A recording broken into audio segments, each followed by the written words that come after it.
யூபியில் ஒரு மொழி கொள்கை தான் இருக்கு. யூபியில் ஏன் மும்மொழி கொள்கை கொண்டு வரல? பீகார்ல ஏன் மும்மொழி கொள்கை இல்லை?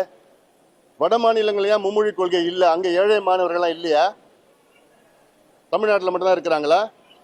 நீங்க ஏழை மாணவர்களுக்கு நீங்க உதவி பண்ணனா நீங்க நீட்டை ரத்து பண்ணுங்க.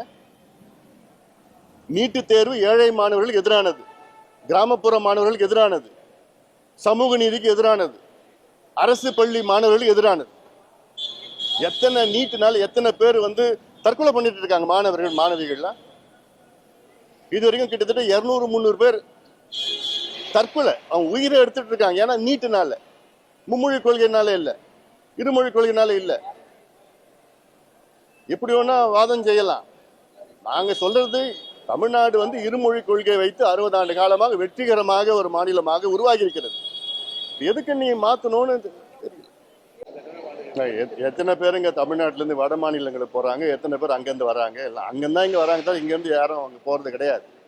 இங்க இருந்து யாரும் அங்க வட மாநிலங்களுக்கு வேலை தேடி போறது கிடையாதுங்க, அவ்வளவா இல்லை. நகரத்துல இருக்கிறாங்க. இப்ப இருக்கிற எஜுகேஷன் சிஸ்டம் வச்சுக்கிட்டு இன்னைக்கு வட மாநிலங்கள்ல உலகம் முழுவதும் தமிழர்கள் போயிட்டு இருக்காங்க. உலகத்துல இன்னைக்கு நீங்க அமெரிக்கா நீங்க போங்க, அமெரிக்காவில் யார் அங்க நீங்க பெரிய பெரிய நிறுவனங்கள், பெரிய பெரிய அங்க ஐடி கம்பெனியில் யார் இருக்கா? தமிழர்கள் தான் இருக்கிறாங்க. யூரோப்லயும் தமிழர்கள் தான் இருக்கிறாங்க.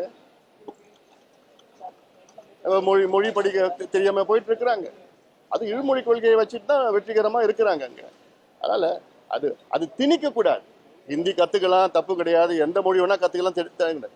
அதுல நீங்க கத்துக்கிட்டாதான் நான் உனக்கு நிதி கொடுப்பேன்னு சொல்றது தப்பு. அது தவறான ஒரு கொள்கை. எந்த மாநிலமும் அப்படி நாங்க இது ஒத்துக்கிட்ட எங்க கொள்கையை ஏற்றுக்கொண்டால்தான் நாங்கள் நிதி ஒதுக்குவோம் என்று சொல்வது நிச்சயமா தவறு. அதை வந்து ஏன்னா வேற விதமா செய்யலாம். 2100 கோடி கிடையாது, நாங்க 5000 கோடி உங்களுக்கு கொடுக்குறோம், நீங்க வந்து இந்த கொள்கையை நீங்க மாத்திக்குங்க, ரிக்வெஸ்ட் பண்ணுங்க.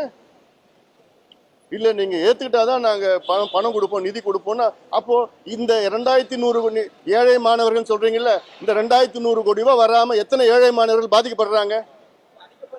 இல்ல நான் கேக்குறேன், 2100 கோடி ரூபாய் கொடுக்காம எத்தனை ஏழை மாணவர்கள் பாதிக்கப்படுறாங்க? அவங்க கல்வி கிடைக்காம எப்படி பாதிக்கப்படுறாங்க? அது மட்டும் பாதிப்பு இல்லையா இருக்குது?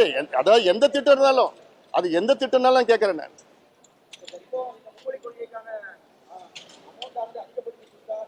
இல்ல நான் சொல்றது ரிக்வெஸ்ட் பண்ணுங்கன்னு சொல்றேன், அவ்வளவுதான்.